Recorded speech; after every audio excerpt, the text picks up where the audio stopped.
Hello everyone, this is the KCC Research Department, and in today's video, we're going to be analyzing how smoking and e-cigarettes can increase the risk of lung cancer. In order to understand why smoking and e-cigarettes are a big problem in our society, it's important to understand their history.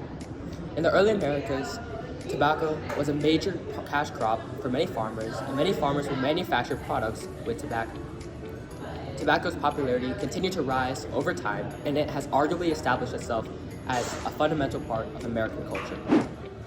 However, many people abuse tobacco, which then leads to severe health complications. The World Health Organization confirms that tobacco kills over 8 million people around the world annually, and that number includes both direct and indirect exposure to smoke. Moreover, many of these deaths result from how smoking can lead to many chronic diseases, including lung cancer. But the question is, why and how? Let's find out. Cigarettes contain a variety of chemicals, but the active ingredient that most people know about is nicotine. Although there are many harmful substances present in cigarettes, we're going to focus on the science behind nicotine. When nicotine enters your system, it allows for the release of dopamine, which is a neurotransmitter. This video is not meant to go down the rabbit hole of neuroscience, but know that when a person's dopamine levels are not in balance, they'll start craving it. This is exactly how drugs such as methamphetamine, alcohol, and even nicotine get you addicted. Not only is smoking harmful for your body, but it creates a psychological connection that alters your brain chemistry. Anyway, back to the mechanics of smoking. Within cigarettes itself, the tobacco plant is what contains the nicotine. When you light a cigarette, the next step is to inhale and exhale all its contents. While the smoke may seem like a cloudy mist of relaxation, thousands of chemicals are entering your system and unfortunately not exiting. You see, parts of your respiratory tract are lined with ciliated epithelial cells and mucus, which help trap dust and bacteria. When you inhale though, tar mixes with the mucus and renders it useless. Also, tar paralyzes the cilia on your epithelium, letting it travel down into your alveoli. The alveoli are the sacs in your lungs that allow for respiration to actually happen. So when tar travels down into it, it can easily seep through the thin walls and enter your bloodstream. Sound the alarm, guys! Wee woo, wee woo. This isn't good. Now that you guys understand what happens when you smoke, it's quite obvious to understand the correlation between smoking and lung cancer.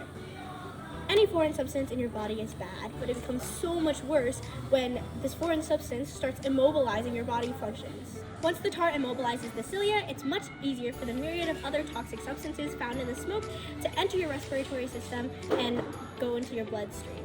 This is on top of the bacteria that you'll inhale in a particularly polluted area. Depending on your luck, or misfortune for that matter, the substance that enters your lungs might start altering the DNA of your lung cells. This is also known as mutation, or the start of lung cancer. This start is characterized by the rapid divide and conquering of malignant lung cells. When mutated, your lung cells can't properly function, and their new priority is to keep dividing and replicating until they form a mass called a tumor. And once they've grown large enough, these tumors will start to compromise healthy tissue from other parts of the body, starting a chain reaction of destruction. Unfortunately, everyone knows at least one person who has gone down this path.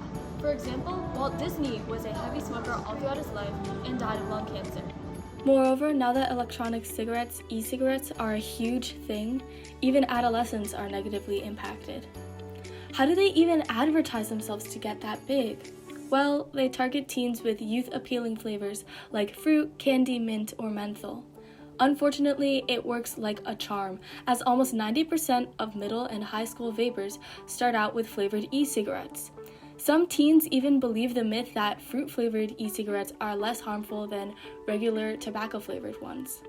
With more teens vaping, the use of e-cigarettes spreads faster and faster through peer pressure, with the most common reason for trying e-cigarettes being that a friend used them. Besides the usual side effects, this targeting is especially harmful as the teen brain, which is still developing, is very susceptible to nicotine, so teens can easily get addicted. E-cigarette companies also claim that they are a safer alternative. Since e-cigarettes are newer than regular cigarettes, there isn't much research on their long-term effects, and just because that they have less contaminants doesn't mean that they are safer. It still damages lungs, promotes cancer development, delays brain development, weakens the immune system, and many more negative effects. Also, Many e-cigarette companies claim to help people quit smoking, but people vape without having a prior addiction. In addition, these companies play dirty games. Nicotine content in e-cigarettes has increased over time, with many containing nicotine salts, allowing for the vapor to consume higher levels of nicotine without the harshness of free-based nicotine. These high nicotine products are in the majority of e-cigarette unit sales, and while low nicotine products' prices have increased, high nicotine products' prices have decreased or stayed the same. Higher nicotine levels skyrocket at addiction numbers. These companies just want to get their consumers hooked. Looking ahead, scientists and health professionals are focusing on key areas for research on the fight against smoking-related lung cancer. First, personalized screening is becoming a top priority. With the help of genetic information, lifestyle data, and even AI-based imaging, tools that identify lung cancer earlier and more accurately are feasible to come into fruition in the future. Targeted treatments and immunotherapy are also a big part of the future.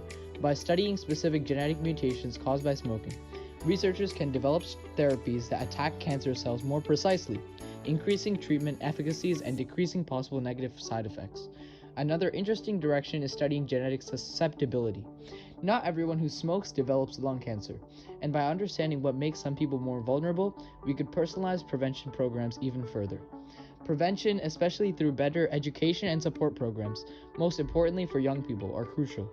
Future research can also explore which public health campaigns actually work best for helping people quit smoking and avoid starting in the first place. Lastly, policy research is essential for creating lasting impacts in our communities and shaping government actions. Studying how different policies like tobacco taxes or flavor bans influence smoking habits can help us in the process of changing policies that do not benefit public health. Public health should be prioritized over economic interests, especially when it comes to policies that affect the well-being of society. Luckily, these future directions are already being carried out, and their impacts are immense. This graph shows that the recent decline in cigarette sales is strongly correlated with reduced cancer mortality. Thank you for watching. This is the KCC Research Department, and look out for more videos like this in the future.